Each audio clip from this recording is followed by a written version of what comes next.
मैं फिर खिड़की से उस लटकी हुई इंसान की तरफ देखने लगा। अब वह ज्यादा नहीं हिल रही थी, शायद थक चुकी थी। स्ट्रीट लाइट की रोशनी में उसकी शक्ल कुछ साफ दिखाई देने लगी। उसने काले रंग का टॉप पहना हुआ था और उसके शरीर पर खून जैसे कई निशान दिख रहे थे। तभी मुझे याद आया कि घर में बिनोक्यूलर्स पड़े हैं। मैंने जल्दी से उन्हें निकाला और दोबारा देखा। इस बार मैं उसे पहचान गया। वह सामने वाली बेंचमार्क हेयर सैलून में काम करने वाली हेयर ड्रेसर थी। उसका काम का नाम अनकी था। असली नाम मुझे नहीं पता था। उस सैलून की रेट्स काफी सस्ती थीं, सिर्फ 15 यूएन में हेयर कट और वॉश, इसलिए मैं अक्सर वहीं बाल कटवाता था।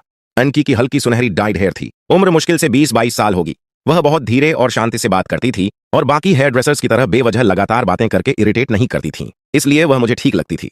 कुछ देर बाद पुलिस पहुंची और उसे नीचे उतार लिया, लेकिन उस वक्त उसकी हालत बहुत खराब थी। वह पूरी तरह डरी हुई थी।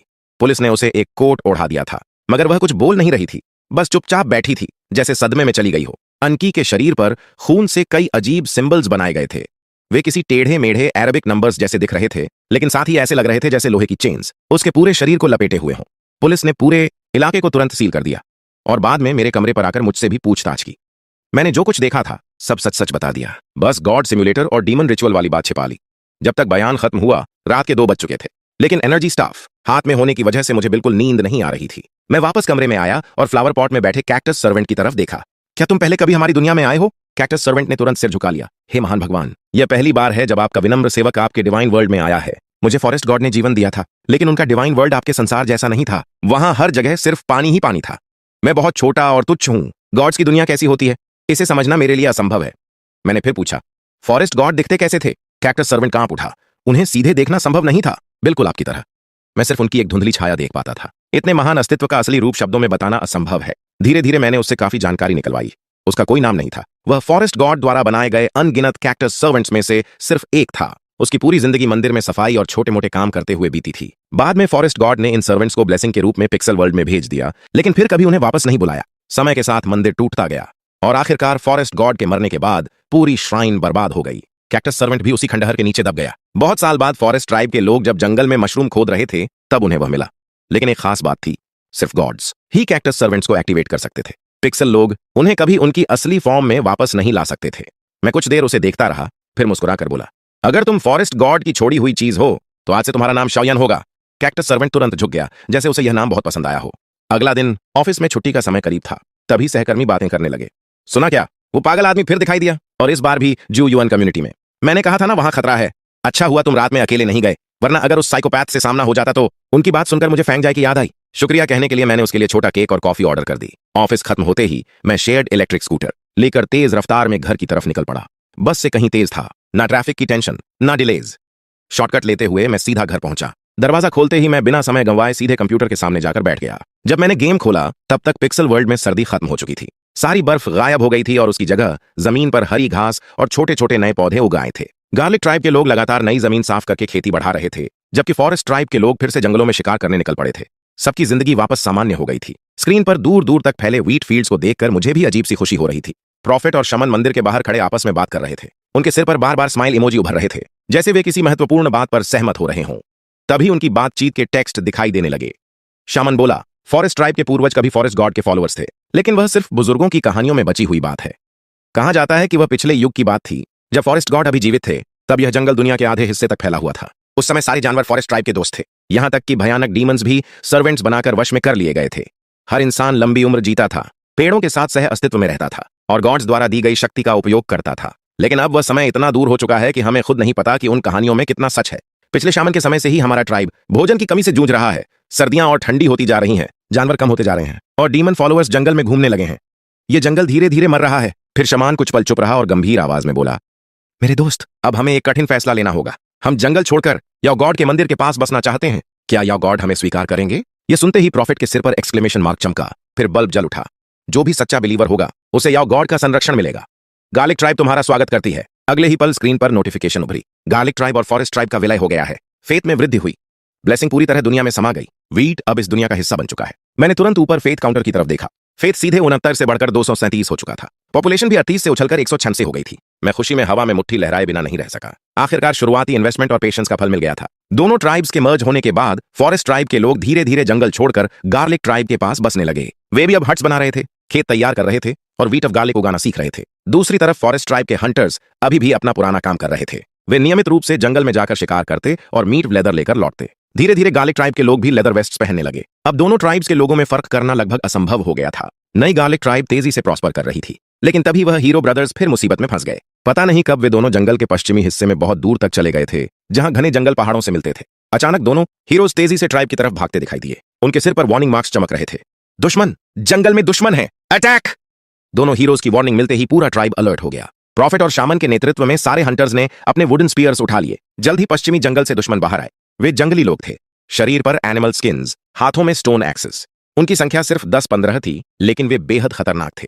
उन्होंने आते ही 30 से ज्यादा हंटर्स से भिड़ंत शुरू कर दी। खाना दे दो वरना सबको मार देंगे। हंटर्स उनके सामने काफी मुश्किल में थे, लेकिन तब दोनों हीरो ब्रदर्स ने अपनी असली कीमत दिखाई। वे वुडन क्लब्स लेकर दुश्मनों के पीछे पीछे घूमते, मौका देखकर उनके सिर पर वार करते और तुरंत भाग जाते। उनकी स्पीड और टीम वर्क की वजह से वाइल्ड मैन उन्हें पकड़ ही नहीं पा रहे थे। यह सिंपल लेकिन इफेक्टिव स्ट्रैटेजी बार बार काम कर रही थी और वाइल्ड मैन लगातार परेशान हो रहे थे। कुछ देर की लड़ाई के बाद आखिरकार वाइल्ड मैन पीछे हट गए। जाते जाते भी वे गुस्से में चिल्ला रहे थे, तुम लोगों की मौत तय है, हम फिर लौटेंगे, अपनी गर्दनें तैयार रखना। उन्हें भागते देख मुझे थोड़ी निराशा हुई। मैं चाहता था कि ट्राइब उन्हें पूरी तरह खत्म कर दे, लेकिन फिलहाल वे सिर्फ उन्हें भगा पाए थे। तभी शमन ने गंभीर आवाज में कहा, वे बारबेरियन ट्राइब के लोग हैं, वे पहाड़ों में रहते हैं, उनके पास बुद्धि नहीं होती, वे जंगली जानवरों की तरह हिंसक होते हैं। बारबेरियन ट्राइब बहुत ताकतवर है, उनका हर सदस्य एक मजबूत वॉरियर होता है। वे आसपास के सभी ट्राइब्स का खाना लूटते रहते हैं। फॉरेस्ट ट्राइब के खाने का बड़ा हिस्सा भी उन्हीं ने छीना था। वे डीमंस के फॉलोअर्स हैं, उन्हें डीमंस से शक्ति मिलती है और वे जानवरों में बदल सकते हैं। हम उनका मुकाबला नहीं कर सकते। यह सुनते ही मेरे दिमाग में बिजली सी कौंध गई। तो पिछली बार वाला ब्लैक बेयर असल में बारबेरियन ट्राइब का वॉरियर था, इसलिए वह इतना ताकतवर था और सही ट्राइब पहचान भी नहीं पाया था। उसकी बुद्धि लगभग जानवर जैसी थी। मैंने तुरंत बगल में रखे फ्लावर पॉट की तरफ देखा। शाओयान, कैक्टस सर्वेंट, तुरंत मिट्टी से उछलकर बाहर आया और सीधा खड़ा हो गया। हे भगवान, आपका वफादार सेवक आदेश की प्रतीक्षा में है। मैंने पूछा, क्या हर डीमन फॉलोअर जानवर में बदल सकता है? शाओयान ने सिर हिलाया। नहीं महान भगवान, बीस्ट ट्रांसफॉर्मेशन शायद डीमंस की एक विशेष शक्ति है। केवल कुछ चुनिंदा फॉलोअर्स, जिन्हें हीरोज कहा जाता है, वही इस शक्ति को जागृत कर पाते हैं। ये सुनकर मुझे पिछली बात समझ आ गई। जब मैंने ब्लैक बेयर पर लाइटनिंग गिराई थी, तब उसका शरीर पूरी तरह नष्ट नहीं हुआ था, क्योंकि वह कोई साधारण पिक्सल आदमी नहीं, बल्कि डीमन साइड का हीरो था। यानी हीरोज सामान्य लोगों से कहीं ज्यादा मजबूत होते हैं। फिर मैंने अपनी नजर हीरो ब्रदर्स पर डाली। अगर ऐसा है तो तुम दोनों के पास कोई स्पेशल एबिलिटी क्यों नहीं है? मैंने क्यूरियोसिटी में उनका स्टेटस पैनल खोला। तभी मुझे एहसास हुआ कि मैंने जल्दबाजी में फैसला कर लिया था। फिश पसंद करने वाला भाई अब हीरो लेवल 2 बन चुका था। उसका profession fisherman, attack 2, defence 1, luck 2, और उसके नीचे नई एबिलिटी चमक रही थी, वाटर सीकिंग लव 1, यानी वह किसी भी एनवायरमेंट में पानी का स्रोत ढूंढ सकता था। दूसरी तरफ पिग पसंद करने वाला भाई भी हीरो लेवल 2 पर पहुंच चुका था। उसका प्रोफेशन हंटर, अटैक 3, डिफेंस 2, और साफ दिख रहा था कि वह अब ट्राइब का सबसे ताकतवर फाइटर बन चुका था। जागृत क्षमता, ट्रैकिंग आर्ट लेवल 1, यानी ये इंसानों और जानवरों द्वारा छोड़े गए निशानों को पहचान सकता था। पता ही नहीं चला और ये चुपके से लेवल अप भी हो गया। ये दोनों क्षमताएं भले ही सीधी लड़ाई वाली स्किल्स नहीं थीं, लेकिन काफी काम की थीं। ट्रैकिंग आर्ट होने की वजह से ही इन्हें बर्बर कबीले की हलचल का पता चला था। मैंने मन ही मन कहा, ठीक है, मैंने तुम्हें गलत समझा। फिर मेरी नजर जंगल के पश्चिमी पहाड़ों की तरफ गई, जहां उन बर्बर लोगों का ठिकाना था। भगवान को नाराज करके इतनी आसानी से बच निकलना संभव नहीं था। मैंने तुरंत पलटवार की योजना बनाई। पहले दोनों हीरोज को पश्चिमी पहाड़ों में दोबारा जासूसी के लिए भेजा। ट्रैकिंग और पानी ढूंढने की क्षमता के कारण वे स्काउट बनने के लिए सबसे सही थे। इसके बाद मैंने मंदिर का इंटरफेस खोला। आशीर्वाद वाला स्लॉट अब खाली था। मैंने अपने बैग से लाल पीले रंग का बच्चों वाला खिलौना धनुष निकाला। पूरा प्लास्टिक का बना था और उसके तीरों के सिरे नरम रबर के थे। ऑफिस से लौटते समय खिलौने की दुकान से खरीदा था। शुरुआती आदिवासी सभ्यता के लिए धनुष बहुत बड़ी चीज थी। इससे लोग खतरनाक हाथापाई की लड़ाई से बचकर दूर से हमला कर सकते थे और दुश्मनों को धीरे धीरे खत्म कर सकते थे। भले ही ये बच्चों का खिलौना था, लेकिन उसका मैकेनिज्म असली जैसा ही था। मैंने खिलौना धनुष माउस पर रखा और आशीर्वाद स्लॉट में लाल पीले रंग का धनुष दिखाई देने लगा। स्क्रीन पर लिखा आया, धनुष, देवता का आशीर्वाद। एक शक्तिशाली दूर से मार करने वाला हथियार, जो सेना और शिकारी दोनों के लिए सबसे महत्वपूर्ण हथियारों में से एक है। क्या आप इसे अपने भक्तों को देना चाहते हैं? मैंने तुरंत हाँ दबाया। पूरे गार्लिक ट्राइब के लोगों के सिर पर एक्सक्लेमेशन मार्क आ गए। याओ, देवता ने नया आशीर्वाद दिया है। धनुष, अद्भुत धनुष, कमाल का हथियार। अब हमें दुश्मनों से डरने की जरूरत नहीं। सबसे ज्यादा उत्साहित शिकारी थे। उनके सिर पर स्माइली फेस थे और वे खुशी से नाचने लगे। उन्होंने तुरंत अपने लिए धनुष बनाए और उत्साह से जंगल की ओर भाग पड़े। पैगंबर के सिर पर सवालिया निशान उभरा। धनुष, दूर से मार करने वाला हथियार। देवता हमें हथियार बंद करना चाहते हैं ताकि हम अब किसी खतरे या हमले से न डरें। देवता की इच्छा है कि हम दानव भक्तों के खिलाफ लड़ें और इन जंगली दुष्टों को हराएं। जरूर यही मतलब है। लेकिन शमन की सोच अलग थी। धनुष मेंढक की जीभ जैसा है। इसे पकड़ने वाला सुरक्षित दूरी से शिकार कर सकता है। अब हम सिर्फ खरगोश और बंदर ही नहीं, उड़ते पक्षियों को भी मार सकते हैं। जहरीले सांप, भालू और भेड़ियों से भी डरने की जरूरत नहीं रहेगी। हमें और ज्यादा धनुष चाहिए। अब हर इंसान एक योद्धा बन सकता है। तभी स्क्रीन पर नया संदेश आया। आपके आशीर्वाद ने आपके भक्तों को धनुष बनाना और इस्तेमाल करना सिखा दिया है। विश्वास बढ़ गया है। एक ही बार में फेथ 30 अंक बढ़कर 200 से सापर हो गया। धनुष चलाना सीखने के बाद गार्लिक ट्राइब की ताकत साफ दिखाई देने लगी। बाहर जाने वाले लगभग हर पिक्सेल इंसान की पीठ पर अब धनुष लटका होता था। शिकारी अब भालू और हिरण जैसे बड़े शिकार लेकर लौटने लगे। झोपड़ियों पर ज्यादा चमड़े चढ़ाए जाने लगे और लकड़ी के ढांचों पर ज्यादा सूखा मांस लटकने लगा। तभी दोनों हीरोज की तरफ से खबर आई। उन्हें एक नया कबीला मिला था जिसका नाम था डिले ट्राइब। उन्होंने सुना था कि हमारे पास भरपूर अनाज है, इसलिए वे व्यापार करना चाहते थे।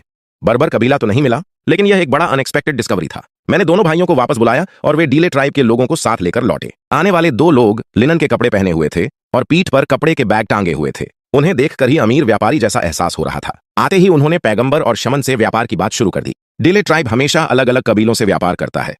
हम नमक देकर अनाज, कपड़े और औषधियां लेते हैं। अब हम तुम लोगों से गेहूं के बदले नमक का व्यापार करना चाहते हैं। पैगंबर के सिर पर सवालिया निशान उभरा। ये एक मौका लगता है। हमें जरूर कोशिश करनी चाहिए कि देवता का विश्वास और फैले। मैं यह देखकर काफी खुश हुआ। आखिर पैगंबर ही मेरी सोच सबसे अच्छे से समझता था। उसने पूछा, डिले ट्राइब के दोस्तों, क्या तुमने कभी किसी बेहतर जगह बसने के बारे में सोचा है? डिले ट्राइब के लोग एक दूसरे को देखने लगे। हमारे पास व्यापार है, व्यापार ही सब कुछ है। हर चीज खरीदी बेची जा सकती है, हमें किसी चीज की कमी नहीं। तभी शमन भी बोला, बर्बर कबीला पहाड़ों में रहता है। वे दानव की पूजा करते हैं और हर गैर दानव आस्था वाले कबीले पर हमला करते हैं। डिले ट्राइब भी इससे बच नहीं पाएगा। लेकिन डिले ट्राइब के लोग मुस्कुराने लगे। ये कोई समस्या नहीं, हम भी उस दानव देवता में विश्वास करते हैं। ये सुनते ही गार्लिक ट्राइब के सभी लोगों के सिर पर एक्सक्लेमेशन मार्क आ गए। डिले ट्राइब ने आराम से समझाया, हमारे मंदिर में 3 देवताओं की पूजा होती है। उनमें से एक वही दानव देवता भी है जिसे तुम लोग बुरा मानते हो। हम व्यापार और बुद्धिमत्ता के सहारे जीते हैं। जब तक जीवन बेहतर हो, कोई भी आस्था स्वीकार की जा सकती है। जरूरत पड़े तो यहाँ के देवता को भी मान सकते हैं। पैगंबर और शमन दोनों कुछ पल के लिए चुप रह गए। मैं यह देखकर दंग रह गया। यह पहला बहुदेववादी कबीला था जिसे मैंने देखा था। वे पूरी तरह प्रैक्टिकल थे, जैसे शुरुआती दौर के व्यापारी हों। आखिरकार पैगंबर और शमन ने बातचीत के बाद सौदा मंजूर कर लिया। स्क्रीन पर संदेश आया। गार्लिक ट्राइब और डिले ट्राइब के बीच व्यापार शुरू हुआ। डिले ट्राइब का रवैया अब तटस्थ हो गया है। तभी डिले ट्राइब के दोनों लोग गांव में घूमते घूमते अचानक उत्साहित हो उठे। उनके सिर पर एक्सक्लेमेशन मार्क चमक उठा। गार्लिक, ये तो मसाला है। हमें एक अनोखा और दुर्लभ व्यापारिक सामान मिल गया। वे दोनों उत्साह में हाथ ऊपर उठाकर चिल्लाने लगे, हमें जितना हो सके उतना लहसुन दो। बेशकीमती लहसुन, शानदार तीखा लहसुन। यह देखकर मैं हंस पड़ा। शुरुआत में यूं ही दिया गया लहसुन अब इतनी बड़ी चीज बन जाएगा, मैंने सोचा भी नहीं था। इंसानी सभ्यता के शुरुआती दौर में मसाले बेहद महंगे और लग्जरी चीज माने जाते थे। गेहूं, धनुष और चमड़ा तो सामान्य व्यापारिक सामान थे, लेकिन लहसुन आसपास के पूरे इलाके में एक अनोखा मसाला था। डिले ट्राइब के लोग 2 बोरी नमक छोड़कर ढेर सारा लहसुन लेकर जल्दी जल्दी वापस लौट गए। कुछ मिनट बाद स्क्रीन पर नया संदेश आया। डिले ट्राइब ने लहसुन को अपना मुख्य व्यापारिक सामान बनाने का फैसला किया है। उनका रवैया अब मित्रवत हो गया है। आपकी आस्था अब डिले ट्राइब में भी फैलने लगेगी। आपके आशीर्वाद ने डिले ट्राइब को अत्यंत प्रसन्न किया है। इसके साथ ही फेथ में सीधा 120 पॉइंट का इजाफा हुआ और कुल फेथ बढ़कर 377 हो गया। मैं कुछ पल के लिए चौंक गया। डिले ट्राइब साधारण नहीं था। सिर्फ उन्हें लहसुन का व्यापारिक अधिकार देने भर से इतना ज्यादा फेथ मिल गया। उनकी आबादी और ताकत पहले वाले फॉरेस्ट ट्राइब से कहीं ज्यादा लग रही थी।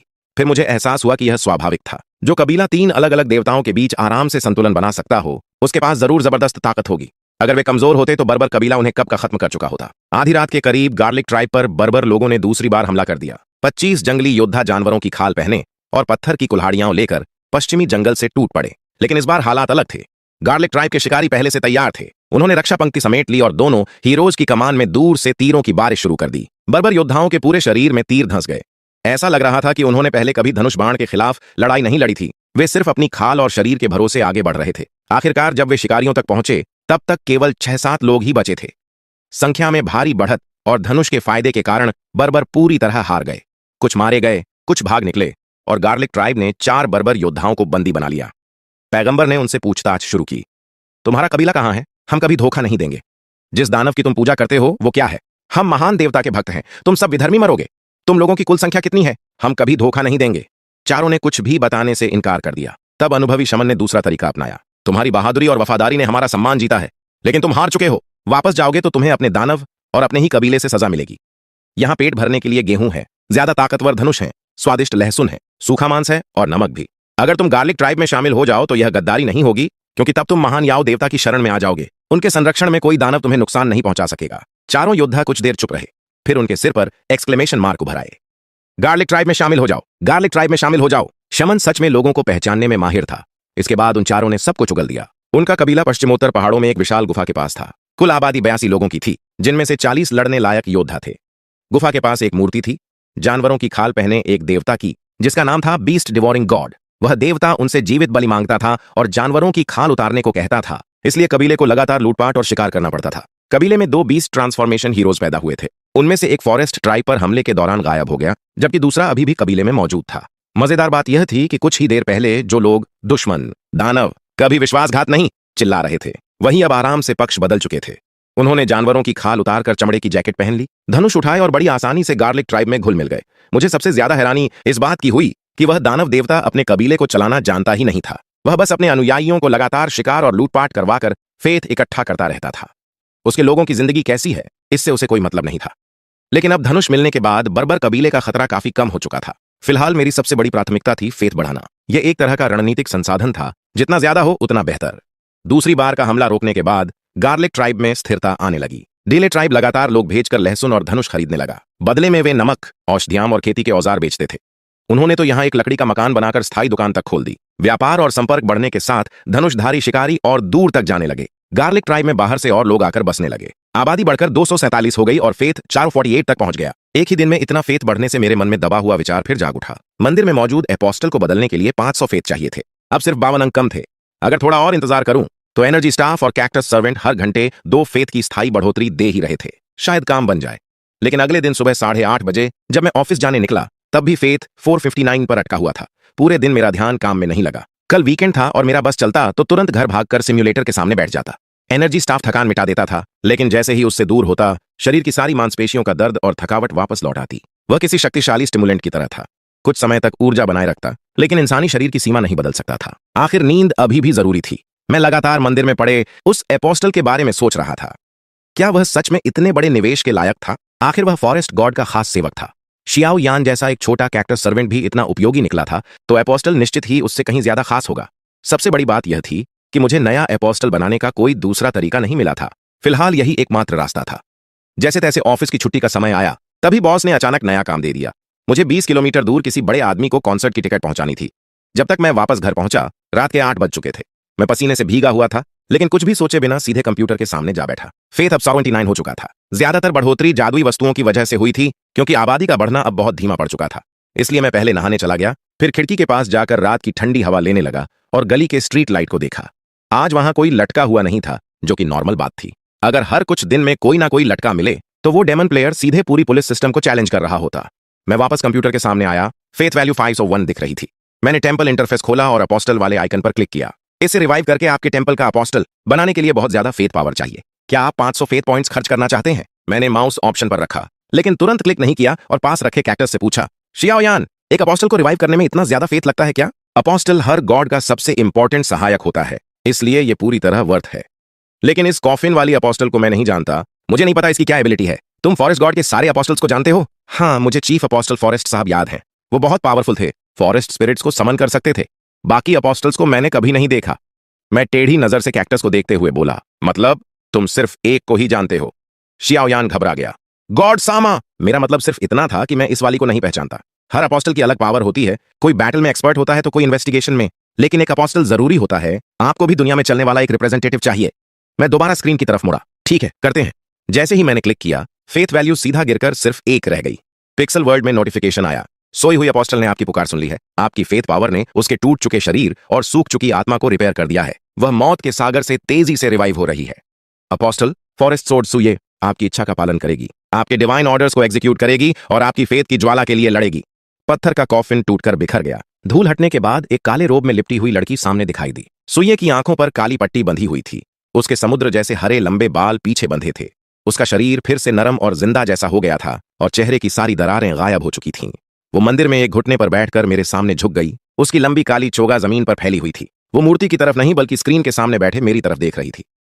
हे महान देवता, सुये अपनी सारी लॉयल्टी और फेथ आपको समर्पित करती है। स्क्रीन पर मैसेज आया कि मेरा पहला अपोस्टल जन्म ले चुका है और गार्लिक ट्राइब की फेथ पहले से ज्यादा मजबूत हो गई है। बो एंड एरो का ब्लेसिंग भी पूरी तरह दुनिया में फैल चुका था। लेकिन मेरा पूरा ध्यान सुये के स्टेटस पैनल पर था। अपोस्टल लेवल 15, फॉरेस्ट सोर्ड सुये, अटैक 20, डिफेंस 20, नॉलेज 30, मना 30। उसके पास 3 एबिलिटीज थीं। Wisdom level 15, dying prayer level 5 और फॉरेस्ट सोर्ड लेवल 1 विजडम। बाकी एबिलिटीज को तेजी से बढ़ाने वाला बूस्टर था। डाइंग प्रेयर का मतलब था कि सुये एक समनर टाइप नेक्रोमैंसर थी, जबकि फॉरेस्ट सोर्ड उसकी सबसे खास ताकत थी। बैटल में वो होली सोर्ड समन करके अपने सारे कॉम्बैट स्टैट्स बढ़ा सकती थी और लड़ाई के बाद फॉरेस्ट एलिमेंट क्रीचर्स क्रिएट कर सकती थी, यानी लड़ते लड़ते अपनी इलीट आर्मी तैयार कर सकती थी। उसकी ताकत गार्लिक ट्राइब के बाकी लोगों से इतनी अलग थी जैसे कोई high level player beginner village में आ गया हो। तभी मैंने देखा कि उसके सिर के ऊपर एक डायलॉग बॉक्स था जिसमें कोई टेक्स्ट नहीं बल्कि लंबी ब्लैंक इनपुट लाइन थी। मैंने टाइप किया, सुये, क्या तुम मुझे देख सकती हो? वो उसी पोस्चर में झुकी रही और बोली, हे देवता, सुये ने आपकी आवाज सुन ली है। मैंने पूछा, तुमने अपनी आंखें क्यों ढकी हुई हैं? सुये बोली, मेरी आंखों में अब जीवन नहीं बचा। कभी कभी वे आंखों के गड्ढों से बाहर गिर जाती हैं, इसलिए मैंने उन्हें बांध रखा है ताकि दूसरे लोग डर न जाएं। तभी मुझे समझ आया कि अपोस्टल बाकी पिक्सल लोगों से सच में अलग थे। वो मेरे जैसे देवता प्लेयर से सीधे बात कर सकती थी। फिर मैंने तेजी से कीबोर्ड पर टाइप किया, जिस फॉरेस्ट गॉड की तुम सेवा करती थी वो आखिर नष्ट कैसे हुआ? फेथ की आग बुझ गई और देवताओं की सारी यादें भी मिटा दी गई। मैंने पूछा, तुम्हारा लेवल जल्दी बढ़ाने का सबसे फास्ट तरीका क्या है? सोये बोली, फेथ पावर सबसे तेज तरीका है, लेकिन उसमें बहुत ज्यादा फेथ खर्च होती है। नॉर्मली अपोस्टल्स देवताओं के आदेश पूरे करके दुनिया में फेथ कलेक्ट करके एक्सप्लोरेशन, बैटल, रिचुअल्स और अंडरस्टैंडिंग के जरिए लेवल अप करते हैं। मैंने टेस्ट करके देखा, सुये को लेवल 16 तक पहुंचाने के लिए पूरे 1500 फेथ चाहिए थे। अब समझ आया कि सिर्फ 500 फेथ में लेवल 15 की अपोस्टल मिलना कितना बड़ा फायदा था। उसके साथ ऐसे चैट करना अजीब लेकिन एक्साइटिंग लग रहा था, बिल्कुल बचपन में पहली बार किसी अननोन ऑनलाइन फ्रेंड से बात करने जैसा। मैंने टाइप किया, सुये, तुम्हारी उम्र कितनी है? वो बोली, हे देवता, मुझे अपनी सही उम्र याद नहीं। मैंने पूछा, तुम्हें गार्लिक ट्राइब कैसी लगती है? सुये ने सीधा जवाब दिया, एक काफी प्रिमिटिव ट्राइब, कम पॉपुलेशन, बिना विकसित सिविलाइजेशन के, काफी पिछड़ी हुई। फिर मैंने पूछा, क्या तुम मेरी दुनिया में आ सकती हो? सुये बोली, बाकी लोग नहीं, लेकिन अपोस्टल आ सकते हैं। अगर आप मुझे टेंपल में सैक्रिफाइस की तरह रखें तो मैं आपके वर्ल्ड के टेंपल में आ जाऊंगी, और अगर आप मुझे ब्लेसिंग की तरह भेजेंगे तो मैं वापस पिक्सल वर्ल्ड चली जाऊंगी। लेकिन मैं आपसे रिक्वेस्ट करती हूं, ऐसा बार बार मत कीजिए, क्योंकि हर ब्लेसिंग और सैक्रिफाइस बहुत प्रेशियस होता है। गॉड्स के बीच फेथ वॉर में फेथ बढ़ाने का हर मौका बेहद कीमती होता है। आपकी फेथ फ्लेम जितनी पावरफुल होगी उतना ही आपके पास पूरे वर्ल्ड को कंट्रोल करने का चांस होगा। तभी वो अचानक घबरा गई। आप क्या कर रहे हैं? रुकिए। लेकिन मैंने माउस से उसे सीधे पकड़कर सैक्रिफाइस स्लॉट में ड्रैग कर दिया। स्क्रीन पर प्रॉम्प्ट आया, क्या आप फॉरेस्ट सोर्ड सुये को एक्सेप्ट करना चाहते हैं? मैंने यस दबा दिया। अगले ही पल मेरी आंखों के सामने ब्लर सा हुआ और कंप्यूटर डेस्क पर काले रोब में लिपटी एक पतली लड़की घुटनों के बल बैठी दिखाई दी। उसकी आंखों पर काली पट्टी बंधी थी, चेहरा सफेद और नर्वस था, शरीर हल्का कांप रहा था। हे देवता, आप मुझसे क्या करवाना चाहते हैं? सुये की आवाज बहुत धीमी थी। उसका एक्सेंट थोड़ा अजीब था, लेकिन वो पूरी साफ चाइनीज लैंग्वेज बोल रही थी। शायद ये भी अपोस्टल्स की कोई स्पेशल एबिलिटी थी। ये देखकर मेरे चेहरे पर हल्की हंसी आ गई। मंदिर में ठंडी और रहस्यमयी दिखने वाली सुये रियल वर्ल्ड में आते ही बिल्कुल बदल गई। वो ऐसी लग रही थी जैसे किसी अनजान देश में भटक गई बेचारी लड़की हो। मैंने उससे कहा, सुये, ध्यान से सुनो, तुम्हें यहां बुलाने की एक जरूरी वजह है। इस दुनिया में, जिसे तुम लोग देवताओं की दुनिया कहते हो, एक डेमन छिपा हुआ है। वो आसपास 3 बार डेमन रिचुअल कर चुका है। मैंने तुम्हें यहां इसलिए बुलाया है ताकि तुम उसका पता लगाओ और मेरी सुरक्षा करो। ये सुनते ही सुये का चेहरा गंभीर हो गया और वो तुरंत शांत होकर कंप्यूटर टेबल पर घुटनों के बल बैठ गई। उसने सिर झुकाकर कहा, आपके आदेश का पालन करूंगी। मैं उस डेमन को जरूर ढूंढ निकालूंगी और आपकी रक्षा करूंगी, हे देवता। मैंने पूछा, क्या तुम्हारी पावर्स यहां भी काम करेंगी? सुये बोली, फेथ की फ्लेम से पैदा हुई शक्तियां डिमेंशंस की सीमा पार कर सकती हैं। मैंने राहत की सांस ली और कहा, ठीक है, पहले नीचे उतर जाओ। सुये हल्के से टेबल से नीचे कूद गई। उसकी हाइट करीब 5 फुट 3 इंच थी। त्वचा सफेद और चिकनी जैसे पोर्सलिन, नाक हल्की उठी हुई और होंठ गुलाबी। देखने में वो 17-18 साल की लड़की लग रही थी, लेकिन काला रोब और आंखों पर बंधी पट्टी उसे बहुत ज्यादा नोटिसेबल बना रही थी। मैंने कहा, पहले कपड़े बदल लो, नहीं तो डेमन को ढूंढने से पहले वही तुम्हें पहचान लेगा। सुये ने मेरी अलमारी से एक सफेद शर्ट, जीन्स और स्लीपर्स चुन लिए। उसके बदलने के बाद मैं अंदर गया और उसे सनग्लासेस और बेसबॉल कैप देते हुए पूछा, क्या इससे काम चल जाएगा? उसने सिर हिलाकर कहा, हाँ।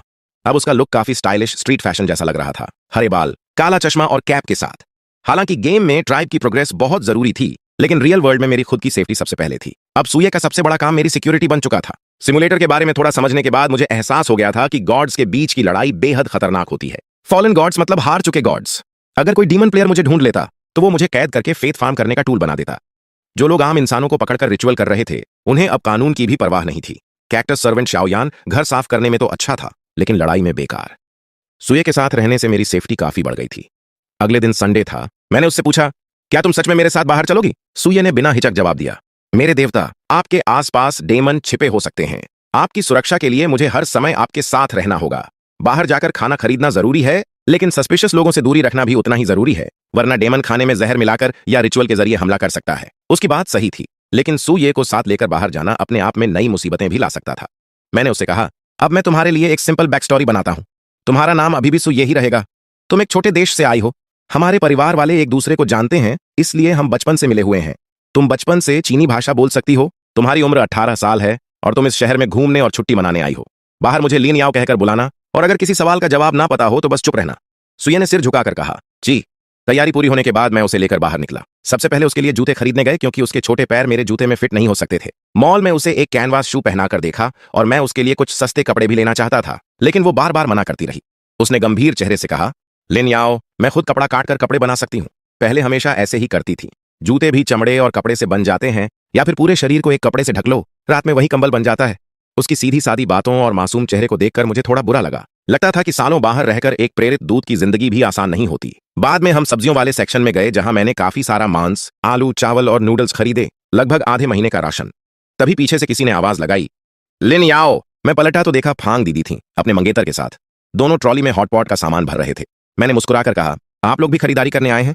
फांग दीदी ने अपने साथी का परिचय कराया। ये मेरे बॉयफ्रेंड हैं। सही कहूं तो मंगेतर हान जीगांग, और ये हैं लिन याओ, हमारे ऑफिस के छोटे हैंडसम लड़के, बहुत अच्छे इंसान। हान जीगांग लंबा, सांवला और मजबूत दिखने वाला आदमी था। उसने मुस्कुराकर हाथ बढ़ाया, हेलो। फिर उसने सुये की तरफ देखकर पूछा, और ये आपके साथ कौन है? मैंने शांत रहते हुए जवाब दिया, सुये, मेरी एक दोस्त। फांग दीदी हंस पड़ी, वाह, बिल्कुल गुड़िया जैसी लड़की है। तुम लोग मिले कैसे? मैंने वही तैयार किया हुआ जवाब दिया, हमारे परिवार वाले एक दूसरे को जानते हैं, बचपन से पहचान है। मैं ऊपर से शांत बना रहा जबकि सुये चुपचाप खड़ी रही। फांग दीदी ने एक नजर उस पर डाली और ज्यादा सवाल नहीं किए। तभी हान जीगांग अचानक बोले, तुम जियुआन कम्युनिटी के मोटर फैक्ट्री डॉर में रहते हो ना? मैं सिटी क्रिमिनल इन्वेस्टिगेशन यूनिट में हूं। हान जीगांग ने कहा, उस दिन गली में जो घटना हुई थी, मैं भी वहां पहुंचा था। मैं मौके की जांच कर रहा था, लेकिन तुम्हारा बयान लेने दूसरे पुलिस वाले आए थे। तब मुझे समझ आया कि वो पुलिस ऑफिसर हैं। मैंने सिर हिलाया। फांग दीदी हैरानी से बोली, क्या बात है, इसका लिन याओ से भी संबंध है? हान जीगांग ने जवाब दिया, ये उन गवाहों में से एक हैं जिन्होंने पुलिस को फोन किया था। फिर फांग दीदी ने पूछा, ऑफिसर हान, वो पागल आदमी पकड़ा गया क्या? उन्होंने थोड़ा असहज होकर कहा, इस बारे में ज्यादा बताना ठीक नहीं है। फांग दीदी ने लंबी सांस ली, मतलब अभी तक नहीं पकड़ा गया? वो इंसान तो बहुत डरावना है। पीड़ित लोग शायद जिंदगी भर उस सदमे से बाहर ना निकल पाएं।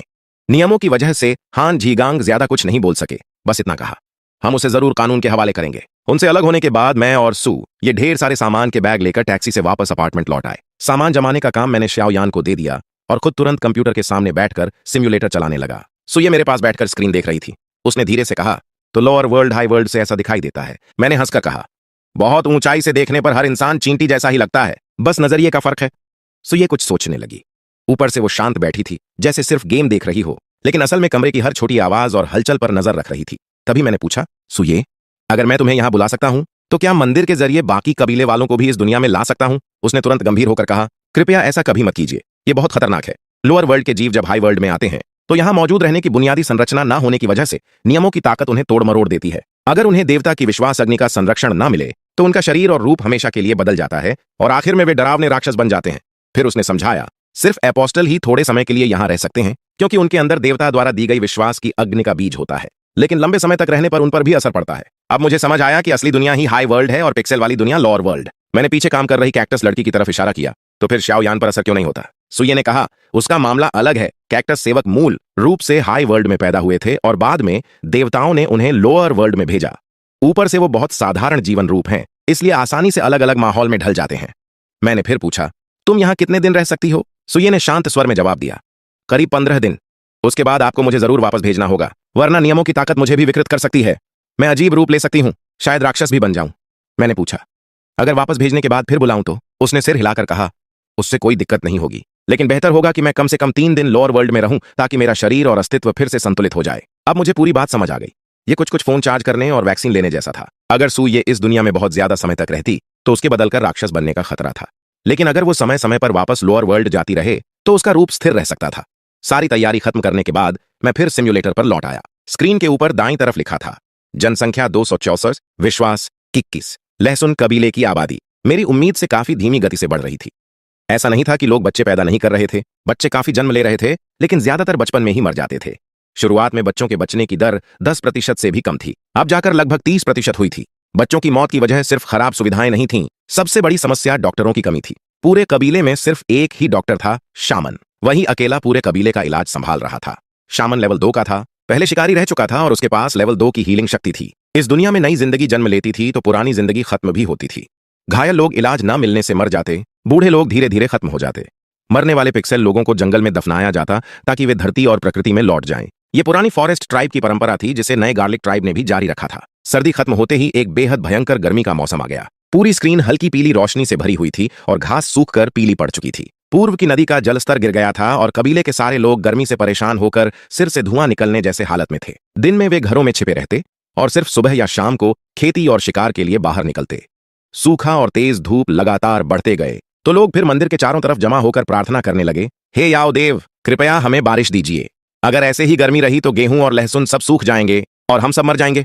इस बार मैंने भी देर नहीं की और सीधे 10 विश्वास अंक खर्च करके बारिश का चमत्कार इस्तेमाल कर दिया। लंबे समय बाद बारिश सूखी धरती पर बरसी और सारे लोग खुशी से देवता की स्तुति करने लगे। लेकिन उसी समय भविष्यवक्ता और शामन आपस में बात कर रहे थे। देवता ने बारिश देकर गर्मी कम कर दी, लेकिन हम हमेशा देवता पर निर्भर नहीं रह सकते। अगर फिर से ऐसा मौसम आया तो क्या होगा? हमें बारिश का फायदा उठाकर कोई स्थायी उपाय ढूंढना होगा। दोनों बुद्धिमान लोग बहुत देर तक सोचते रहे, लेकिन कोई हल नहीं मिला। आखिर मैंने उन्हें नदी के किनारे की ओर मार्गदर्शन दिया। नदी के किनारे घूमते घूमते अचानक शामन के सिर के ऊपर बल्ब जल उठा। वो उत्साहित होकर बोला, मुझे समझ आ गया, हम जमीन में एक लंबी नहर खोद सकते हैं जिससे नदी का पानी खेतों तक आए और जब बारिश होगी तो उसका पानी भी जमा किया जा सकेगा। ये सुनते ही भविष्यवक्ता और शामन दोनों ने पूरे कबीले को इकट्ठा कर लिया और सबको नहर खोदने का आदेश दिया। छोटे छोटे पिक्सेल लोग सुबह से रात तक मेहनत करने लगे। धीरे धीरे उन्होंने नदी का पानी खेतों तक पहुंचाया, बीच में एक छोटा तालाब बनाया और फिर दूसरी तरफ से पानी को वापस नदी में जोड़ दिया ताकि नहर का पानी हमेशा बहता रहे। तभी स्क्रीन पर लगातार संदेश आने लगे। गार्लिक ट्राइब ने नहर बनाना सीख लिया है, उन्हें सिंचाई और जल निकासी की समझ मिल गई है। फिर दूसरा संदेश आया, सिंचाई सीखने से खेतों की पैदावार बढ़ गई। तीसरा संदेश था, नई तकनीक सीखने के कारण गार्लिक ट्राइब को दूसरे कबीलों में प्रतिष्ठा मिली। सूखा अभी भी जारी था, लेकिन शुरुआती नहर बन जाने के बाद कम से कम पीने का पानी और खेती की सिंचाई सुरक्षित हो गई। धीरे धीरे लोगों का डर कम होने लगा, लेकिन तभी इस लंबे सूखे के बीच बर्बर कबीला तीसरी बार हमला करने आ पहुंचा। इस बार कुल 32 बर्बर आए थे। बूढ़ों और बीमारों को छोड़ दें तो यह लगभग पूरे कबीले की ताकत थी। वे चिल्ला रहे थे, पानी और खाना सौंप दो। उनकी हालत देखकर मुझे हंसी आ गई। खुद भूख और प्यास से मर रहे थे, लेकिन फिर भी काफिर चिल्ला रहे थे। मैंने मन ही मन सोचा, भीख मांगनी है तो पहले घुटनों पर तो आओ। मगर अब का गार्लिक ट्राइब पहले जैसा कमजोर नहीं था। शिकारी लोग धनुष लेकर आसानी से बर्बरों को गिराने लगे। लड़ाई में 12 बर्बर मारे गए और बाकी 20 को पकड़ लिया गया। सूखे ने उन्हें पूरी तरह तोड़ दिया था। वे अब लड़ने की इच्छा भी खो चुके थे। शामन ने बस थोड़ा समझाया और वे तुरंत घुटने टेक कर गार्लिक ट्राइब में शामिल होने को तैयार हो गए। वे जोर जोर से चिल्ला रहे थे, हम कभी धोखा नहीं देंगे। मुझे सच में शक हुआ कि शायद वे पहले से ही गार्लिक ट्राइब में शामिल होना चाहते थे, लेकिन उनकी सीधी सादी सोच को समझ नहीं आ रहा था कि दोस्ती कैसे मांगी जाए, या शायद योद्धाओं का घमंड उन्हें पहले लड़ने और फिर हारकर समर्पण करने पर मजबूर करता था ताकि उनकी इज्जत बनी रहे। बर्बर लोग अपने ट्राइब की हालत बताते हुए बोले कि बहुत ज्यादा गर्मी की वजह से उनके कई लोग मर गए, ना खाना बचा है ना पानी। ऊपर से डेमन भगवान को लगातार बलि चाहिए थी। यहां तक कि ट्राइब के हीरो को भी डेमन ने बलि बनाकर खा लिया। इसलिए वो लोग हर जगह लूटपाट कर रहे थे और जब कहीं जीत नहीं पाए तो यहां आ गए। इससे मेरा शक और पक्का हो गया कि वह डेमन प्लेयर कोई एलीट टाइप खिलाड़ी नहीं था। उसके लिए बर्बर ट्राइब सिर्फ इस्तेमाल करने के टूल थे। वह बस उन्हें शिकार पकड़कर बलि चढ़ाने के लिए मजबूर करता था, यहां तक कि अपने हीरो को भी नहीं छोड़ा। बर्बर ट्राइब अब नाम मात्र का रह गया था। मैं सोच रहा था कि सूखा खत्म होने के बाद उनके बचे हुए लोगों को भी खत्म कर दूं, लेकिन उससे पहले ही वे टूट गए। प्रकृति की ताकत सब पर बराबर पड़ती है। ऐसे समय में वही लोग बचते हैं जो माहौल के हिसाब से खुद को ढाल सकें। कम से कम एक बड़ी चिंता तो खत्म हुई। मैं आराम से खिंचाव लेते हुए उठा ही था कि मेरे पास बैठी सू ये अचानक खिड़की की तरफ देखने लगी और गंभीर आवाज में बोली, मालिक, मुझे डेमन की आभा महसूस हो रही है। मैं तुरंत खिड़की तक गया। बाहर रात हो चुकी थी। गली और सड़क पूरी तरह खाली थीं। इलाके में पहले से अजीब घटनाएं होने की वजह से सड़क पर सिर्फ एक सफेद जंगली कुत्ता घूम रहा था। मैंने पूछा, कहां? सुये ने सड़क के मोड़ की तरफ इशारा किया। वहां एक अधेड़ आदमी नशे में पड़ा था और उसके पास उल्टी फैली हुई थी। तभी वह जंगली कुत्ता उसके पास गया, उसे सूंघा और अचानक उसके कपड़े दांतों से पकड़कर धीरे धीरे पार्किंग वाली गली की तरफ घसीटने लगा। सुये ने तुरंत कहा, मालिक, मुझे डेमन का शिकार करने का आदेश दीजिए। मैंने पूछा, अगर तुम चली गई तो मैं तुमसे संपर्क कैसे करूंगा? सुये बोली, मेरी आंखों के जरिए। इतना कहकर उसने अपना बायां नेत्र गोलक निकाल लिया। वह सफेद आंख हरी पुतली के साथ किसी कीमती रत्न जैसी ठंडी चमक दे रही थी, जैसे कोई प्राचीन कलाकृति हो। फिर उसने कहा, मालिक, मैं अपनी आस्था की शक्ति से जो भी देखूंगी वह सब इस आंख के जरिए आपको दिखाई देगा। आप भी इसी आंख के जरिए मुझे नए आदेश दे सकते हैं। मैंने बहुत सावधानी से वह आंख अपने हाथ में ली और कहा, सावधान रहना, किसी को अपनी असली पहचान मत पता चलने देना। जी मालिक। इतना कहकर सुये का शरीर काली धुंध से ढक गया और वह खिड़की से छलांग लगाकर रात के अंधेरे में गायब हो गई। मैं हाथ में पकड़ी उस ठंडी और चिकनी आंख की हरी पुतली को घूर ही रहा था कि अचानक मेरी आंखों के सामने कमरे से बिल्कुल अलग एक नया दृश्य उभर आया। सड़क के दोनों तरफ की लाइटें तेजी से पीछे छूट रही थीं। सुये बहुत तेज रफ्तार से अपने लक्ष्य का पीछा कर रही थी। वह मुड़कर पार्किंग वाली गली में घुसी और रुककर सामने देखने लगी। पीली धुंधली रोशनी के नीचे वह सफेद जंगली कुत्ता अचानक फूलने लगा। उसके अगले पैर सीधे हो गए, शरीर की खाल बीच से फट गई, उलझे हुए तैलीय बाल बाहर निकले, दाढ़ी से भरे चेहरे से सफेद भाप निकल रही थी और उसकी खून से भरी आंखें किसी इंसान और जानवर के मिले जुले राक्षस जैसी लग रही थीं। तभी मुझे अचानक एहसास हुआ कि यह तो उसी बर्बर हीरो का हाई डेफिनेशन वर्जन था। वह पशु मानव उस नशे में पड़े आदमी के कपड़े फाड़ रहा था ताकि उसकी त्वचा खुल जाए। फिर उसने उसके ऊपर खून उगला और पंजों जैसे हाथों से उस खून में अजीब चिन्ह बनाने लगा। तभी सुये एक काली परछाई की तरह बिजली की रफ्तार से आगे बढ़ी। पता नहीं उसने कहां से एक जंग लगी लोहे की पाइप उठा ली और जोरदार वार सीधे उस राक्षस के सिर पर दे मारा। जोरदार धमाके के साथ वह राक्षस पास खड़ी एक टूटी पुरानी कार के शीशे से जा टकराया और कांच के टुकड़े हर तरफ बिखर गए। लेकिन इतने जोरदार वार के बाद भी उसके सिर में बस हल्का गड्ढा पड़ा और वह फिर उठने की कोशिश करने लगा। तभी सुये ने पाइप को फिर ऊपर उठाया और लगातार 1, 2, 3 बार पूरी ताकत से उसके सिर पर दे मारा। कुछ ही सेकंड में उस राक्षस के हाथ ढीले पड़ गए और उसका शरीर बिल्कुल शांत हो गया। मैं यह देखकर दंग रह गया। मैंने सोचा था वह कोई समनिंग वाली नेक्रोमेंसर होगी, लेकिन यह तो पूरा फिजिकल स्वॉर्ड मास्टर निकली। तभी आंख के जरिए सुये की आवाज सुनाई दी, मालिक, यह एक डेमन फॉलोअर था, शायद इसकी पहचान हीरो की थी। उसकी बात सुनकर मुझे एहसास हुआ कि असली डेमन अभी भी कहीं अंधेरे में छिपा हुआ है। सुये बोली, हाँ, वह शायद कहीं से हमें देख रहा है, लेकिन दुनिया के नियमों की वजह से मैं डेमन भगवान की असली पहचान नहीं जान सकती। मैं सिर्फ उसके अनुयायियों के अंदर मौजूद आस्था की शक्ति को महसूस कर सकती हूं, इसलिए उसकी सही लोकेशन पता करना मुश्किल है। मैंने पूछा, क्या वह डेमन फॉलोअर अभी जिंदा है? सुये बोली, हाँ, लेकिन वह लो वर्ल्ड से यहां आने के बाद पूरी तरह राक्षस में बदल चुका है। अब वह सिर्फ डेमन भगवान के कंट्रोल में चलने वाली लाश जैसा है। फिर उसने शांत आवाज में कहा, ऐसे मामलों में सामान्य तरीका यही होता है कि उन्हें मार दिया जाए। एक बार राक्षस बनने के आफ्टर वे वापस अपनी पुरानी अवस्था में नहीं लौट सकते। उन्हें खत्म करना ही उनके लिए आखिरी दया होती है। मैंने धीरे से कहा, तो फिर ऐसा ही करो। सुये ने फिर उस बीस्ट मैन की तरफ देखा और शांत आवाज में बोली, मालिक, ये पहले ही मर चुका है। धंसी हुई कार पर अब सिर्फ एक काला जला हुआ इंसानी निशान बचा था, जैसे किसी इंसान की राख वहां चिपक गई हो। सुये ने झुककर कहा, मुझे माफ कर दीजिए मालिक, बहुत समय से मैंने लड़ाई नहीं की थी।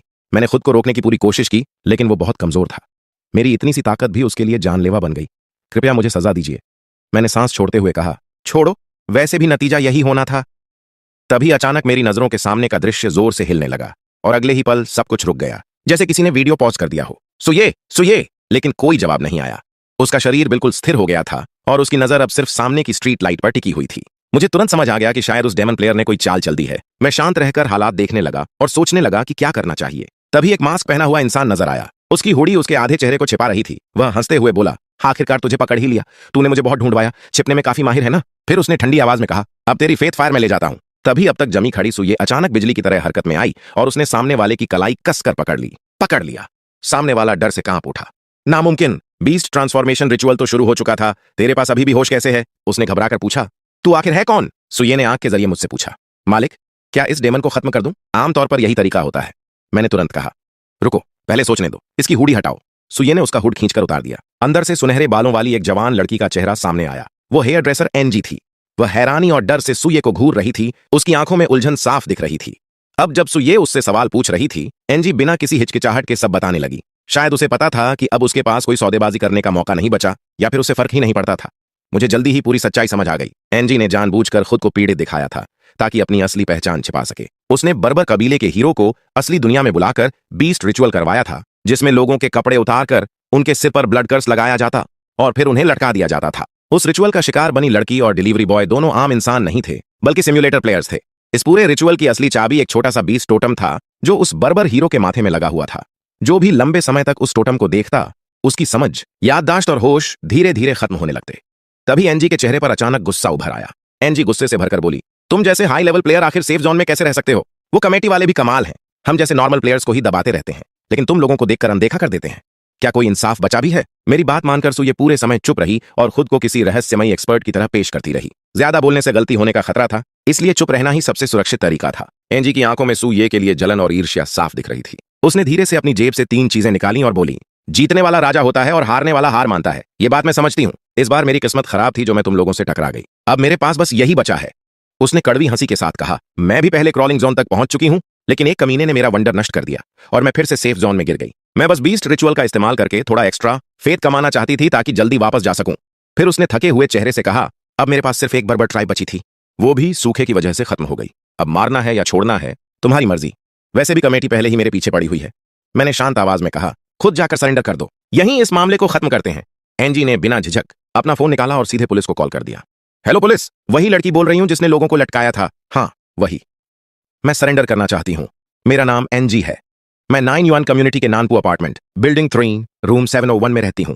करीब आधे घंटे बाद एनजी एक सफेद बंद कमरे में बैठी थी। वह सामने की तरफ देखकर बोली, मैं पहले ही कह चुकी हूं, वो आदमी ऐसा हाई लेवल प्लेयर था जिसे सेफ जोन में नहीं होना चाहिए था। मेरा स्किन पीलिंग टोटम उस पर बिल्कुल असर नहीं कर पाया। उसने सिर्फ 3 बार में मेरे लेवल 7 बर्बर हीरो को मार डाला। उसका पूरा शरीर काली धुंध से ढका हुआ था। वो या तो क्रॉलिंग जोन का बहुत हाई लेवल प्लेयर है या फिर कोई हाई लेवल अपोस्टल। किसी भी हालत में वो सेफ जोन के लोगों से बहुत ऊपर है। उसके सामने नीली ईंटों से बनी एक अजीब दीवार थी जिसकी सतह पानी की तरह धीरे धीरे हिल रही थी। तभी दीवार के अंदर से एक भारी आवाज गूंजी, यूएनएनजी कमेटी अब तुम्हारी सजा घोषित करती है। तुमने सेफ जोन में आम प्लेयर्स को नुकसान पहुंचाया, अवैध रूप से फेथ लूटा और समाज का संतुलन बिगाड़ा, इसलिए तुम्हें 10 साल की कैद की सजा दी जाती है। जब तक तुम दोबारा क्रॉलिंग जोन में प्रवेश नहीं कर लेती, यह सजा जारी रहेगी। फैसला तुरंत लागू होता है। अगले ही पल पूरा कमरा अंधेरे में डूब गया। सिर्फ मेज पर रखी स्क्रीन की हल्की रोशनी एंजी के चेहरे पर पड़ रही थी, जहां उसकी बेबसी और नाराजगी साफ दिखाई दे रही थी। फिर उसने गहरी सांस ली। एंजी ने गुस्से में सांस छोड़ी और कंप्यूटर के सामने बैठकर डेस्कटॉप पर मौजूद अकेले आइकन गॉड सिम्युलेटर पर क्लिक किया। लेकिन जैसे ही गेम खुला, उसने गुस्से से मेज पर मुक्का मार दिया। हाई लेवल प्लेयर्स तो ठीक हैं, अब एक नौसिखिया भी मुझे आंखें दिखाने लगा। मेरा ट्राइब और रास्ता दोनों बर्बाद कर दिया। याओ गॉड, छोटा कमीना। तभी सुये ने अपने दोनों हाथ आगे बढ़ाए और बोली, मालिक, ये डेमन की तरफ से मिले बलिदान हैं। उसके हाथों में 3 चीजें थीं। मैंने सबसे पहले एक काली मूर्ति उठाई। उसका आकार किसी सील या स्टैंप जैसा था, लेकिन वो किसी नरम काले कीचड़ जैसी लग रही थी। उसका स्पर्श रबर और मिट्टी के बीच जैसा था। उस काले पदार्थ के अंदर कई आंखें छिपी हुई थीं, जो गहरे लाल रंग में चमक रही थीं और उसे बेहद डरावना बना रही थीं। Skin peeler idle level 3। यह हर घंटे 3 फेथ देता था, साथ में 2 अटैक पॉइंट बढ़ाता था और 20 ट्रांसफॉर्मेशन रिचुअल शुरू कर सकता था।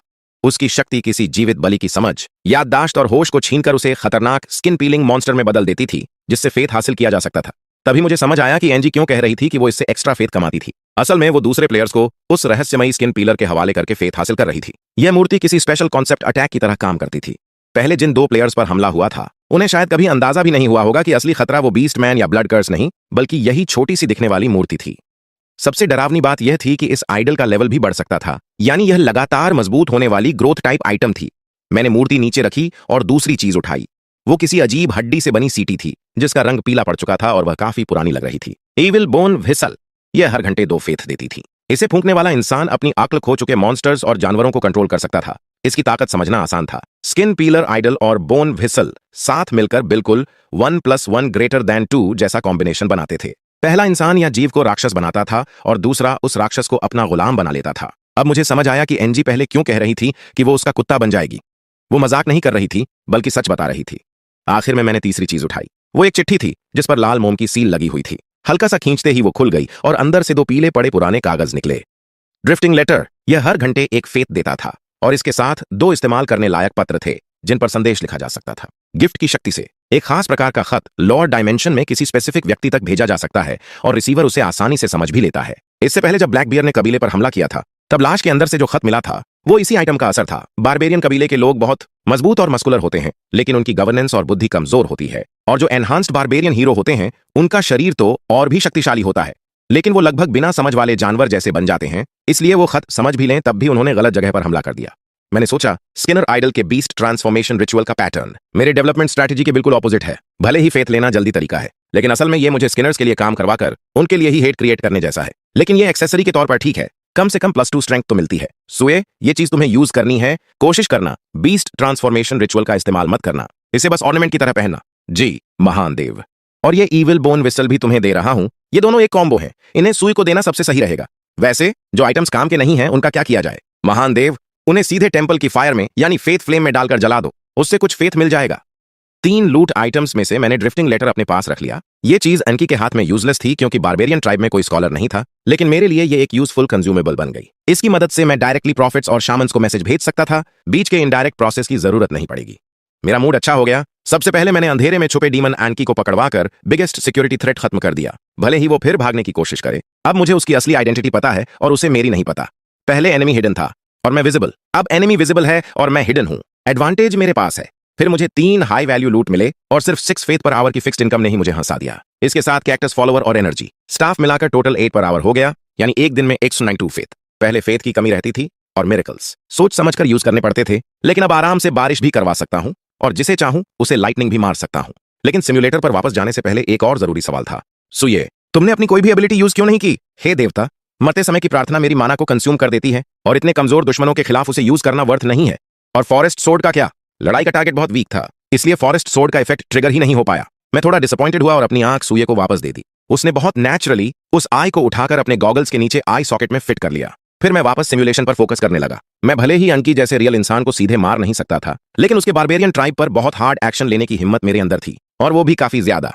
मुझे लग रहा था कि एनकी अभी पुलिस स्टेशन में फंसी होगी, इसलिए वो सिमुलेशन ऑपरेट नहीं कर पाएगी।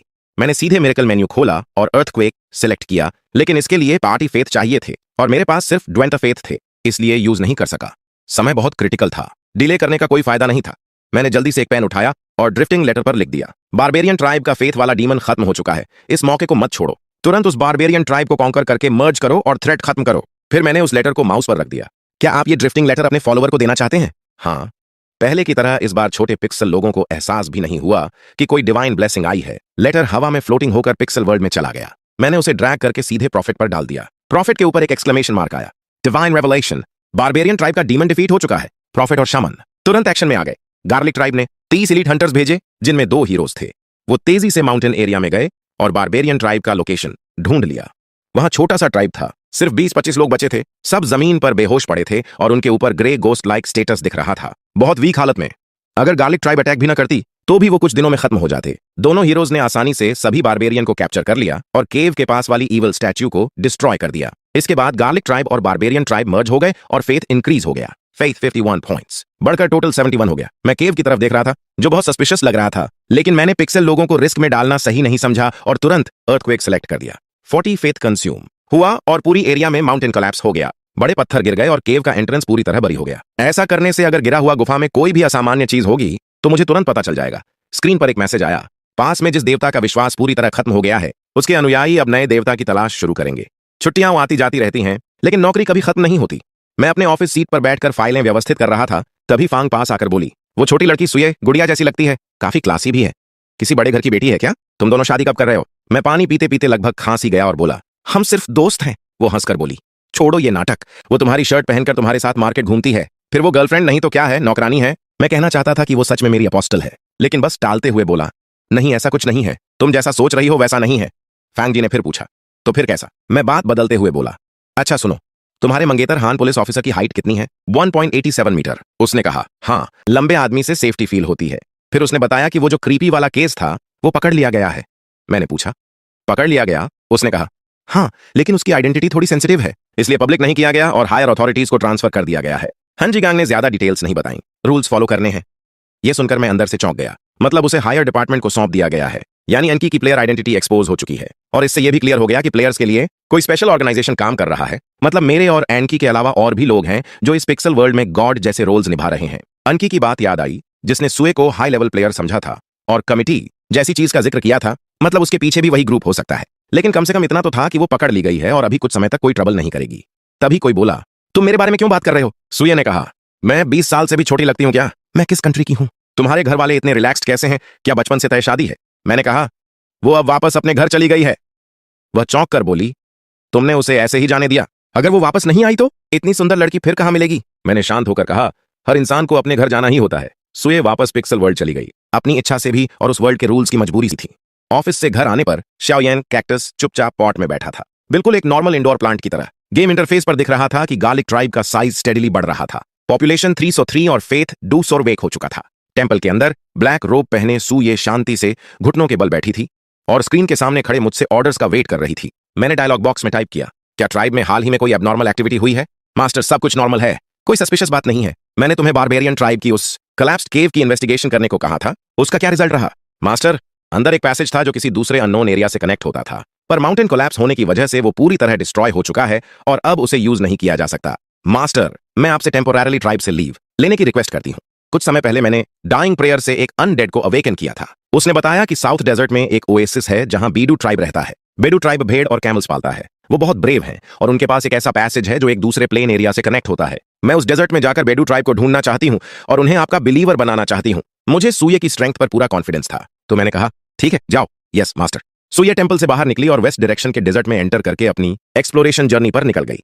मैंने टेबल पर रखे कैक्टस को देखा। शाओयान, मेरे लिए एक बोल नूडल्स बना दो, पिकल्ड पेपर वाले। कैक्टस, शाओयान, मेरे लिए एक बोल नूडल्स बना दो, पिकल्ड पेपर वाले। एक एग और एक हैम सॉसेज भी ऐड कर देना। Yes, God of shaking. Shaoyan port से खड़ा हुआ, अपने शरीर से मिट्टी झाड़ी और कॉर्नर में रखे कार्टन बॉक्स से इंस्टेंट नूडल्स का पैकेट निकालकर नूडल्स बॉयल करने चला गया। मैंने एक 2 BHK अपार्टमेंट रेंट पर लिया था अपने कॉलेज फ्रेंड जो जय के साथ। जो जय यहां नहीं रहता था। दूसरा रूम एक टेम्परेरी वेयरहाउस की तरह यूज होता था, जहां काफी सारे कार्डबोर्ड बॉक्सेस रखे थे। आमतौर पर वो हर मंडे सुबह आता था, स्टॉक निकालने और नया माल रखने। मैं वापस आकर मेन डोर को अंदर से लॉक कर लेता था, इसलिए मुझे डर नहीं था कि शाओयान को कोई देख लेगा। विंडो के बाहर से स्ट्रे कैट्स की रोने जैसी आवाज आ रही थी पता नहीं वो लड़ रही थी या डेट पर थी। दर्द के मारे मेरी आह निकल गई और मैं अपनी वेस्ट को रब करने लगा। तभी कंप्यूटर पर एक नया नोटिफिकेशन आया। गार्लिक ट्राइब ने राइटिंग इन्वेंट कर ली थी, जिससे सभी लोगों की इंटेलिजेंस थोड़ी बढ़ गई थी। राइटिंग के आने से गार्लिक ट्राइब के पास अब रिकॉर्ड्स रखने की एबिलिटी आ गई थी, जिससे वो अलग अलग रीजन्स में सिविलाइजेशन और फेथ को स्प्रेड कर सकते थे। अगर मेरी कमर में दर्द नहीं होता तो मेरा मन कर रहा था कि मैं खुशी में वहीं पंच प्रैक्टिस शुरू कर दूं। राइटिंग सिविलाइजेशन का सिंबल थी। आखिरकार गार्लिक ट्राइब उस यूएन सिविलाइज्ड और बैकवर्ड एरा से बाहर निकल आया था। जैसे ही राइटिंग का इन्वेंशन हुआ, गेम इंटरफेस भी अपडेट हो गया। स्क्रीन के टॉप पर पॉपुलेशन और फेथ के अलावा अब कुछ और रिसोर्सेज भी शो होने लगे। फूड, वुड, स्टोन, लेदर और सॉल्ट। हालांकि उनकी एग्जैक्ट वैल्यू नहीं दिख रही थी, बल्कि वो बैटरी बार इंडिकेटर्स की तरह लग रहे थे। फूड का स्टॉक सबसे ज्यादा था, जो एक हेल्थी ग्रीन कलर में था। माउस कर्सर ऊपर ले जाने पर डिटेल्ड लिस्ट दिखी। व्हीट 80% था, मीट 10% था और बाकी मिसलेनियस चीजें थीं। सॉल्ट और लेदर भी ग्रीन जोन में थे। वुड येलो था, यानी शॉर्टेज थी, और स्टोन रेड था, जिसका मतलब था एक्सट्रीम डिफिशिएंसी। काम ना करते हुए मैंने थोड़ा सोचा और समझ गया कि राइटिंग के आने के बाद ही ये रिसोर्सेज अब वर्ड्स के रूप में रिफ्लेक्ट हो रहे हैं। जैसे जैसे सिविलाइजेशन डेवलप होगी और सोसाइटी का कॉम्प्लेक्सिटी लेवल बढ़ेगा, इंटरफेस भी उसी तरह अपडेट होता रहेगा। अच्छी बात यह थी कि सिविलाइजेशन खुद ब खुद इवॉल्व हो रही थी। मुझे हर छोटी चीज को मैनेज करने की जरूरत नहीं थी, बस मेजर डायरेक्शन को कंट्रोल करना था। गेम प्रॉम्प्ट्स अभी भी कंटिन्यू हो रहे थे। आपने इस रीजन में गॉड बीस्ट को हरा दिया है, जिससे डिले ट्राइब का एटीट्यूड अब इंटीमेट हो गया है। डिले ट्राइब ने आपको एक सैक्रिफिशियल ऑफरिंग पेश की है। सैक्रिफिशियल ऑफरिंग वर्ड सुनते ही मैं एकदम एक्साइटेड हो गया। टेंपल पर क्लिक करने पर ट्रिब्यूट स्लॉट में एक चमकता हुआ आइटम दिखा, गोल्डन डाइस। हर बार रोल करने पर 2 फेथ पॉइंट्स कंज्यूम होते थे और अगर 6 नंबर आया तो एक और सैक्रिफाइस ट्रिब्यूट मिलता था। इसका ओरिजिन अननोन था, इसलिए मेरी एक्साइटमेंट पल भर में ठंडी पड़ गई। डिले ट्राइब ने गैम्बलिंग टूल ऑफर किया था। अब जबकि मैं फेथ वैल्यूज को लेकर बहुत सेंसिटिव हो चुका था, गोल्डन डाइस का डिस्क्रिप्शन देखते ही मेरे दिमाग में एक ही फ्रेज आया, कुछ तो गड़बड़ है। गैम्बलिंग का कोर कॉन्सेप्ट ही फ्रॉड होता है। हर रोल पर 2 फेथ पॉइंट्स कंज्यूम होते हैं, पर वो पॉइंट्स जा कहां रहे हैं? डिले ट्राइब के लोगों के मर्चेंट नेचर और उनके 3 गॉड्स को वर्शिप करने के स्टाइल को रिकॉल करते हुए मुझे डाउट हुआ कि इस गोल्डन डाइस के पीछे जरूर कोई गॉड बैठा है जो गेम चला रहा है। वो डिले ट्राइब का यूज करके हर जगह स्कैम्स कर रहा है ताकि दूसरे गॉड्स के फेथ सेविंग्स को लूट सके। एनजी के उस रॉबरी वाले तरीके से तो ये बहुत ज्यादा स्मार्ट और एफर्टलेस वे था। जहां तक 6 नंबर आने पर ट्रिब्यूट मिलने की बात थी, उसकी प्रोबेबिलिटी पूरी तरह मैनिपुलेटेड थी। जब उनका मन करेगा तो विन दिखा देंगे, नहीं तो नहीं। ये तो एकदम खुल्लम खुल्ला धोखा था। आइंस्टाइन ने सही कहा था, God doesn't play dice। पर जब किसी ने गिफ्ट भेजा है तो उसे न लेने का तो कोई सवाल ही नहीं उठता। सुये ने कहा था कि जो ट्रिब्यूट्स जरूरी नहीं होते, उन्हें फेथ फायर में जलाकर फेथ पॉइंट्स एक्सट्रैक्ट किए जा सकते हैं। मैंने डायरेक्टली गोल्डन डाइस को टेंपल के बॉनफायर में फेंक दिया और कंफर्म हो गया कि यह वैसे भी बहुत सस्ता था। मैंने गार्लिक ट्राइब के जियोग्राफिकल एनवायरनमेंट को ऑब्जर्व किया। बेसिन प्लेन एरिया उनका मेन बेस था, जहां अभी भी काफी लैंड अनडेवलप्ड थी। फॉरेस्ट नॉर्थ की तरफ स्ट्रेच हो रहा था। ईस्ट साइड एक रिवर से ब्लॉक्ड थी, वेस्ट में माउंटेन्स थे और साउथ में डिजर्ट था। हालांकि वर्ल्ड मैप एक्सप्लोरेशन के साथ बड़ा होता जा रहा था, पर आसपास कोई और ह्यूमन सेटलमेंट नहीं थी। फास्ट डेवलपमेंट के लिए दूसरे ट्राइब्स के साथ ट्रेड और मर्जर ही बेस्ट तरीका था। फिलहाल एकमात्र सेफ पैसेज माउंटेन्स के पीछे डिले ट्राइब का था, जिसके इंपोर्ट एक्सपोर्ट पर उनका पूरा कंट्रोल था। दूसरा पोटेंशियल पैसेज साउथ ओएसिस का बेडू ट्राइब था, पर सूये को उसे क्लियर करने में अभी टाइम लगना था। बारबेरियन ट्राइब के अग्रेसिव कॉन्क्वेस्ट से अलग डिले ट्राइब की स्ट्रैटेजी फ्लेक्सिबल थी और वो एक्टिवली ट्रेड कर रहे थे। शॉर्ट टर्म में दोनों साइड्स के बीच कोई कॉन्फ्लिक्ट नहीं था, तो सिचुएशन फिलहाल स्टेबल थी। राइटिंग इन्वेंट होने के बाद गार्लिक ट्राइब में एक और बड़ा चेंज आया। अब पिक्सल लोग सिंपल थिंकिंग सीख गए थे और सिर पर क्वेश्चन मार्क आना अब सिर्फ प्रॉफिट और शमन का प्रिविलेज नहीं रह गया था। मैंने अलग अलग लोगों के क्वेश्चन मार्क्स पर क्लिक करके उनके थॉट्स पढ़े। आज उठा तो बहुत भूख लगी थी, खाना खाया तो पेट भर गया, पर अगले दिन फिर भूख लग जाएगी। अगर हमेशा भूख लगनी ही है तो इंसान के खाना खाने का आखिरकार क्या मीनिंग है? वीट फील्ड्स में वीट गेहूं से ज्यादा तेज बढ़ती है। अगर गेहूं भी वीड्स की तरह खुद ब खुद उगता तो खाना कभी खत्म ही नहीं होता। कितना अच्छा होता। वीड्स की तरह खुद उगता और कभी खत्म नहीं होता, कितना मजा आता। एंड मीट बहुत टेस्टी है, वीट भी टेस्टी है और गार्लिक भी टेस्टी है, पर तीनों को साथ में कंबाइन करके खाना सबसे बेस्ट है। ये सीक्रेट शायद सिर्फ मुझे ही पता है। हे प्रॉफिट अब बूढ़े हो गए हैं और शामन भी बूढ़े हो गए हैं। मैं किसका सक्सेसर बनूं, प्रॉफिट का या शामन का? बहुत हेडेक है। उनमें से एक फार्मर के थॉट ने मेरा ध्यान अट्रैक्ट किया। इस साल वीड्स और इंसेक्ट्स बहुत ज्यादा हैं, ऊपर से ड्राउट पड़ गया है, वीट की क्रॉप खराब हो सकती है। ट्राइब के सभी लोग वीट पर ही डिपेंडेंट हैं। अगर इस साल अच्छी हार्वेस्ट नहीं हुई तो विंटर में सबको भूखा मरना पड़ेगा। सिर्फ वही नहीं, कई और फार्मर्स ने भी यही सेम कंसर्न शो किया। वो फार्म्स को मैनेज करने के एक्सपर्ट्स थे, इसलिए एनवायरनमेंट और फूड को लेकर काफी सेंसिटिव थे। मैंने थोड़ा सर्च किया और next remote support item finalize किया। मैं किचन में गया, एक बड़ा पोटैटो उठाया और उसे माउस पर रख दिया। क्या आप पोटैटो अपने बिलीवर को गिफ्ट करना चाहते हैं? यस। ट्राइब के लोगों के सिर पर एक्सक्लेमेशन मार्क्स आने लगे। गॉड ने फिर से एक नया गिफ्ट भेजा है। पोटैटो जो मिट्टी के अंदर उगता है, ये ड्राउट रेजिस्टेंट है और वीट से ज्यादा यील्ड देता है। एकदम नया फूड सोर्स। फार्मर्स के फेसेस पर स्माइलीज शो होने लगे। सुपर्ब। गॉड ऑफ शेकिंग को पता था कि इस साल हार्वेस्ट अच्छी नहीं होगी, इसलिए उन्होंने पोटैटो गिफ्ट किया। अब इस विंटर में कोई भूखा नहीं मरेगा। Praise the God of shaking. Farmers ने तुरंत पोटैटोज को नए फील्ड्स में प्लांट कर दिया। ड्राई सीजन धीरे धीरे निकल गया। आसमान से थोड़ी बारिश हुई, पर ऑटम ज्यादा दिन नहीं टिका और स्नोफॉल शुरू हो गई। फार्मर्स के प्रेडिक्शन के मुताबिक इस साल वीट की हार्वेस्ट बहुत खराब रही। उसका शेयर 80% से गिरकर 40% हो गया। पर पोटैटो ने 3% गैप फिल किया, मीट 20% रहा। हालांकि टोटल फूड रिजर्व पर येलो लाइट जल गई थी। अच्छा हुआ कि पोटैटो का बैकअप टाइमली मिल गया, वरना विंटर में फूड शॉर्टेज बहुत बढ़ जाती। यह सिविलाइजेशन के प्रोग्रेस का एक बड़ा एडवांटेज था। लोग सोच सकते थे, ऑब्जर्व कर सकते थे और चिंता कर सकते थे, जिससे ज्यादा कम्युनिकेशन और एक्सपेरिमेंट्स होने लगे। एक बैकग्राउंड गॉड होने के नाते मैं भी पिक्सल लोगों के डाउट से पिक्सल वर्ल्ड के मिनट चेंजेस देख पा रहा था और टारगेटेड एडजस्टमेंट्स कर सकता था। इस नॉर्मल से विंटर सीजन में 2 मेजर इंसिडेंट्स हुए। पहला, डिले ट्राइब के लोग आए और उन्होंने हाई प्राइस पर हमसे काफी सारा फूड ग्रेन्स खरीदा। उनके मुताबिक लंबे ड्राउट की वजह से उनके कॉन्टैक्ट के बाकी सभी ट्राइब्स में फूड क्राइसिस चल रहा था। गार्लिक ट्राइब अब एक काफी रिच रीजन बन चुका था। दूसरा, डिले ट्राइब से 22 लोगों का एक इमिग्रेंट ग्रुप आया, जिसमें 2 कारपेंटर्स, 2 डॉक्टर्स और एक सॉल्ट मेकर था। हिस्ट्री में पहली बार गार्लिक ट्राइब ने प्रोफेशनल्स को अट्रैक्ट किया था। एक तरफ तो वो गॉड ऑफ शेकिंग के बारे में जानते थे और दूसरी तरफ फैमिन के दौरान फूड प्रोड्यूसिंग गार्लिक ट्राइब से बेहतर पेट भरने का मौका कहीं और नहीं था। कारपेंटर्स के पास लॉगिंग और वुड प्रोसेसिंग की स्किल्स थीं। उन्होंने विंटर में फॉरेस्ट जाकर लकड़ काटना शुरू किया और गार्लिक ट्राइब का पहला वुडन हाउस बनाया। डॉक्टर्स ने उस गैप को फिल किया जहां पहले सिर्फ शामन ही मेडिकल ट्रीटमेंट जानता था। उन्होंने फॉरेस्ट से हर्ब्स कलेक्ट करके लोगों का इलाज किया और कई लाइव्स बचाई। सॉल्ट मेकर ने वेस्ट माउंटेन्स में कुछ एडिबल सॉल्ट ढूंढ निकाला। हालांकि प्रोडक्शन लो था, पर इससे ट्राइब को सॉल्ट का एक नया सोर्स मिल गया।